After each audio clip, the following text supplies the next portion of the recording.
Hi, my name is Henry Freeman, and this is my speech. Where do you look for gnomes' obituaries? Under home improvements. How can you tell if a gnome has been using your lawnmower? The green welcome mat in front of your door is ripped all to shreds. While the sight of a little hat pointed out of a pot of pansies might be familiar to most, there has been a long tale of tradition that's behind the cheery garden inhabitants that you might be unaware of. Tonight, I would like to discuss the history behind gnomes, how the gnomes found their way into the gardens, and their reemergence in pop culture. Like so many stories based on orature, the exact history of gnomes is shrouded in mystery. While the exact location of where the first gnome made his first above-ground debut, historians all seem to agree that the origin points to Northern Europe. Gnomes have maintained a very strong presence throughout many cultures and are known by different names, such as in Sweden, they're known as the Nisse, and Denmark, the Konbauter.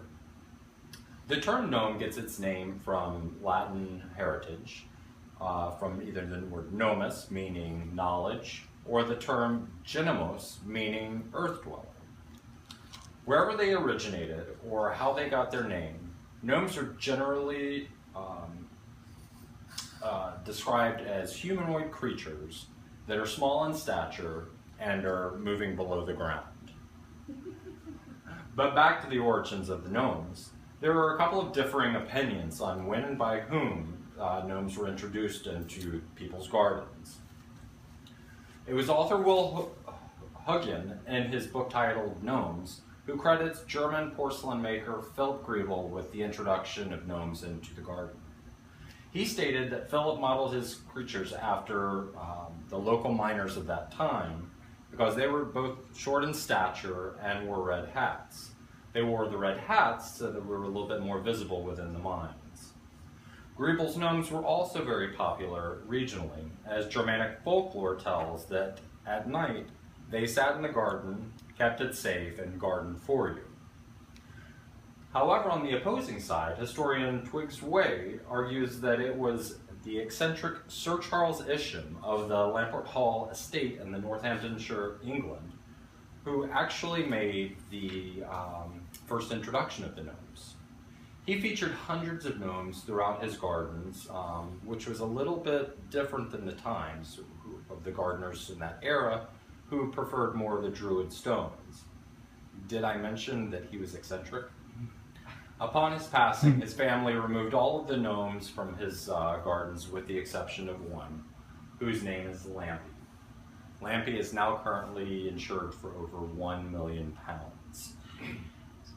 Whomever you believe to be the one that introduces these lovable, cheeky characters to us, society's collected regard for gnomes dropped considerably after a ban from the Royal International Horticultural Exhibition and the notoriety that Germany received during World War I. Today, however, gnomes are everywhere, from the Travelocity mascot to the silver screen. Gnomes have seen a huge resurgence in popularity. In an article titled, "Garden Gnomes Have Come a Long Way," Modern Farmer gives credit to Disney's Snow White and the Seven Dwarfs for the sudden rise in popularity, as the likeness of the dwarves resembles that of the modern-day gnome.